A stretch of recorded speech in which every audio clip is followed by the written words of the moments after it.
Tech കമ്പനികളിൽ കൂട്ടപ്പിരിച്ചുവിടൽ. ഓഗസ്റ്റിൽ മാത്രം ജോലി നഷ്ടപ്പെട്ടത് 27,065 പേർക്ക്.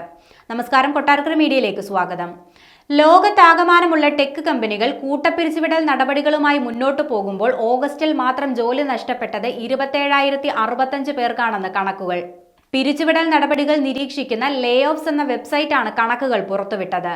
എല്ലാ കമ്പനികളിൽ നിന്നും ജോലി നഷ്ടപ്പെട്ടവരുടെ കണക്കുകൾ ഇത്തരത്തിൽ ലേ ഓഫ്സ് ശേഖരിക്കാറുണ്ട്. മാസങ്ങളുടെ ഇടവേളയ്ക്ക് ശേഷം ഓഗസ്റ്റിലാണ് ഇത്രയധികം ആളുകളെ പിരിച്ചുവിട്ടതെന്നാണ് ലേ ഓഫ്സ് പറയുന്നത്. ഇക്കൊല്ലം ജനുവരിയിലാണ് ഇതിനു മുമ്പ് വ്യാപകമായ കൂട്ടപ്പിരിച്ചുവിടൽ നടന്നത്. അന്ന് 122 കമ്പനികളിൽ നിന്നായി 34,107 പേരുടെ ജോലി നഷ്ടപ്പെട്ടു.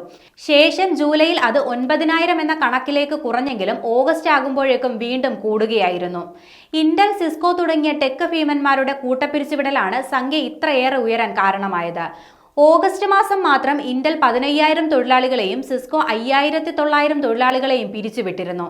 ഇവർക്കു പിറകെ ചെറു കമ്പനികളും ചേർന്നതോടെ സംഖ്യ ഉയരുകയായിരുന്നു. ചിലവ് കുറയ്ക്കൽ നടപടികളുടെ ഭാഗമായാണ് ഇന്റൽ 15,000 തൊഴിലാളികളെ പറഞ്ഞുവിടാനുള്ള നടപടിക്രമങ്ങൾ തുടങ്ങിവെച്ചത്. കമ്പനിയുടെ ചെലവുകൾ വർദ്ധിച്ചതും പ്രതീക്ഷിച്ച വരുമാനം ലഭിക്കാത്തതുമാണ് കൂട്ടപ്പിരിച്ചുവിടലിന് കാരണമെന്നാണ് കമ്പനിയുടെ വാദം. സിസ്കോയും തങ്ങളുടെ ആൾബലത്തിന്റെ 7% തൊഴിലാളികളെയാണ് പിരിച്ചുവിടാൻ തീരുമാനമെടുത്തിരിക്കുന്നത്.